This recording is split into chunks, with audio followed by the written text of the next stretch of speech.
नमस्कार, आदाब, सत श्री अकाल, जय भीम, जोहार। मेरा नाम है नवीन कुमार।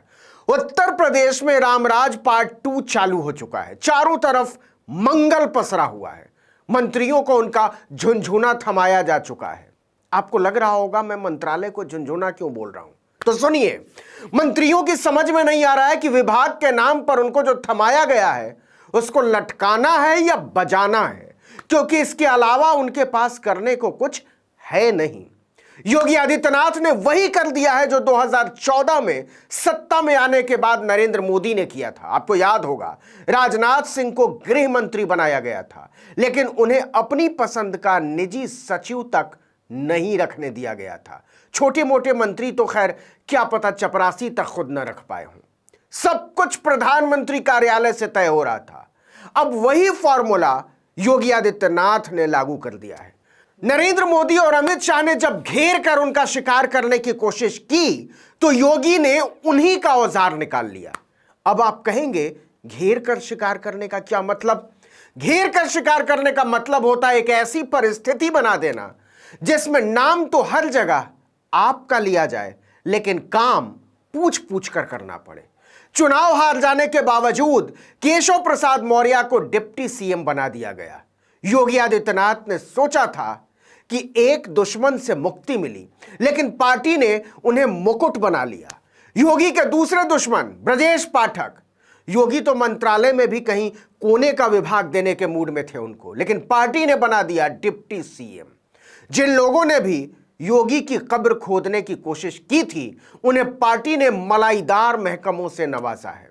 योगी की नहीं चली, लेकिन योगी ने कच्ची गोलियां नहीं खेली हैं।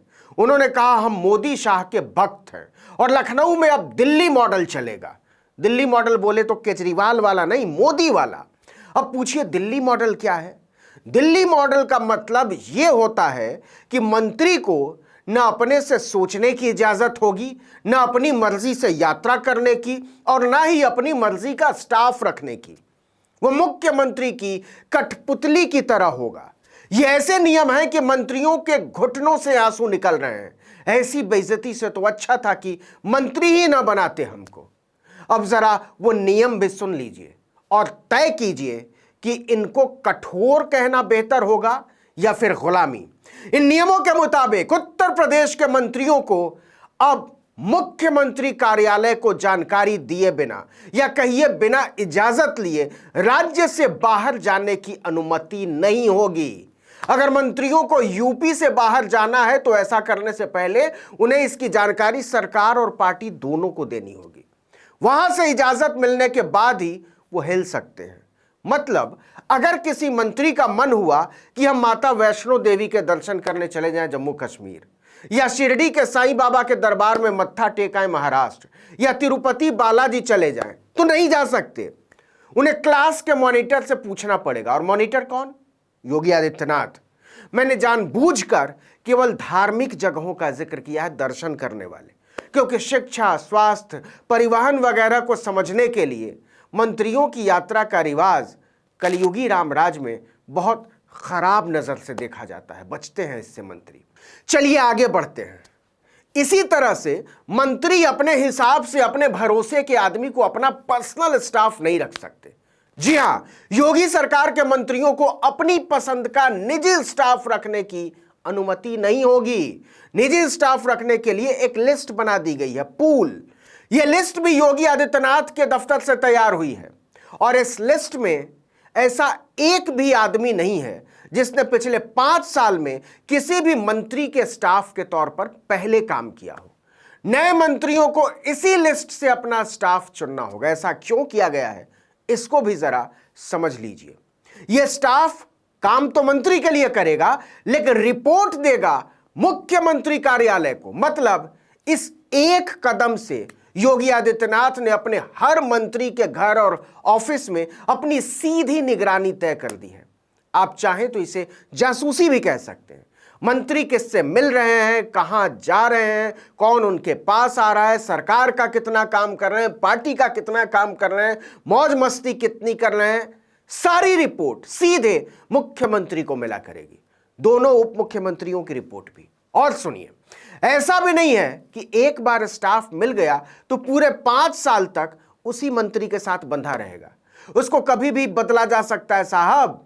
इस मंत्री का स्टाफ कभी उस मंत्री के पास, कभी उस मंत्री का स्टाफ इस मंत्री के पास।